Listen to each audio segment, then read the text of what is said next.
and you are a busy business owner, that's a tongue twister, busy business owner, and because of that, time is really important to you. So I am going to teach you how to take one video and turn it into 10 pieces of content. Can you believe it? It's like magic, but it's not, because you can do it. Anybody can do it. Not just David Blaine, anybody. That's what I'm gonna teach you how to do in today's video, turning one video into 10 pieces of content.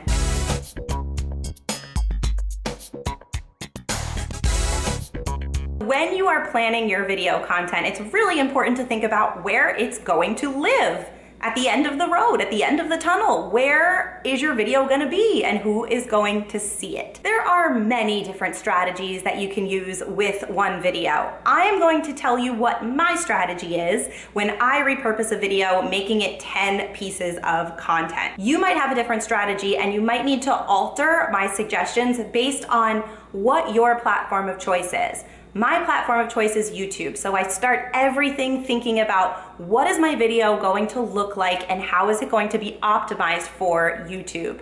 From there, I then edit it to fit a bunch of different other platforms. Now, you might be using Instagram as your primary platform. Awesome. If that's the case, you might need to do a little bit of reverse engineering to figure out how to fit your Instagram video into all of the other platforms. Okay, so here is how I take one, I feel like a magician, piece of content, one video, and turn it into 10 pieces of content. Are you ready? Don't blink, because you might miss it. All right, first of all, I record a video for YouTube. Flat out, this is the video I am recording. That is my first piece of content. At the end, I have my YouTube call to action, which is asking for subscribers or asking for comments or likes or whatever my call to action is for that video. Then I take that video and I edit it to fit the Facebook platform. So I will put that on Facebook on my Facebook business page. Boom, I have 2 videos. Usually the only change that I make for Facebook is the call to action part.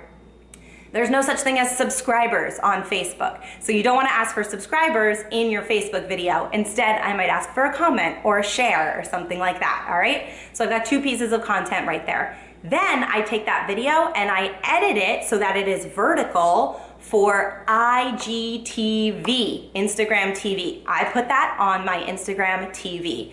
That's 3. Then I take that Instagram TV video and I create a preview on my main feed, on my grid of that video. That's 4 right there. Already I've got 4.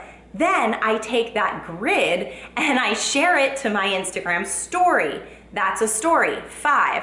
I also will take a couple like teaser videos and I'll put them on my Instagram story too.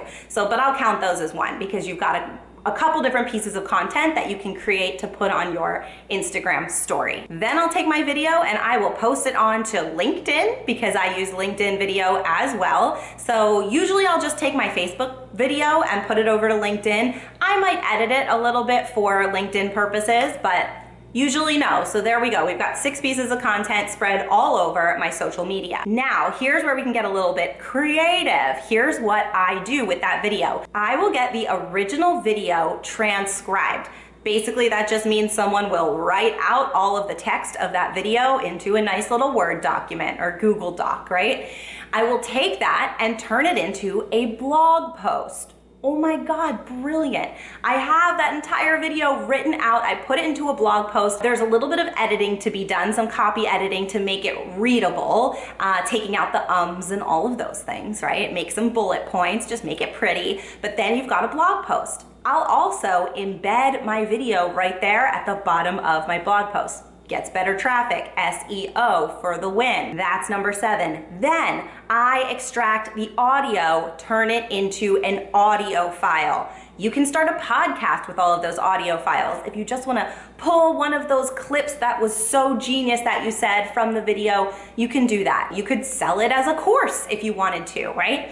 Lots of different options. That's another piece of content. That's number 8. Then number 9 is Make GIFs. You can make your video into all kinds of GIFs. Use a platform like Giphy, Giphy, to make your video into a GIF. If there's like a little fun thing that you're doing in your video, make it into a GIF and then share it out. GIFs are such a blast to create. I call them GIFs. I think that's the way to say it because it's a G, so it makes a G sound.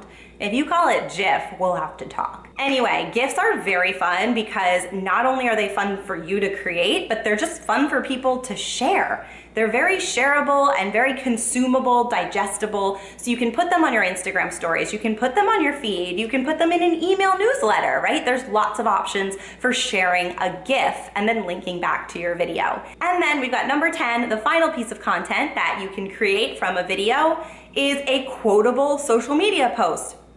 Pull an awesome quote that you said in your video, write it down, make it look pretty, design it fancy in Canva or something, hire somebody to do it, who cares, as long as it's pretty. And then share it to your social media, put it on Facebook, Instagram, lots of different places you can do that too.